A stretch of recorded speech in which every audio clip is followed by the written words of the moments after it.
सो नमस्कार जय जगन्नाथ। तो आपण पूर्व वीडियो देखी कि आम मैंने ट्राक करूँ आम गाँव आम गाँव रास्ता है एमती किसी जोटा कि 6 ରୁ 7 किलोमीटर रास्ता पूरा लैंडस्लाइड अवस्था अच्छी। तो सही गाँव को पहुँचु पहुँचु आप प्रथम देखिए गोटे पाइप जो पाइप रे कि 24 आवर्स पानी आसूँ और तार किसी टेप ना बंद करने।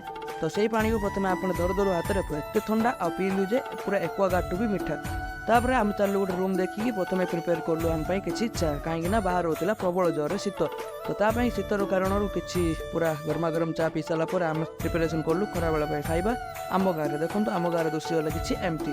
तापर प्रिपेरेसन होगा चलला भात होता रेडी। तापर प्रिपेयर होता डालमा डालमा प्रिपेयर हो सारापर खावा बसलु समस्ते मिसिकी भात डालमा आ लेंबू लुण मर्च धरसलु आ ये खाଇବା नाला गोटे प्रकार अमृत भाया सबू पॉसिबल खावाई पूरा तानी पूरा खाई पड़े सबू खाई सारापर आम ट्राक एक्चुअली स्टार्ट है बाबा लुआ खंडेश्वर पाखक पार्ट 3 देखिए केमती हो रास्ता।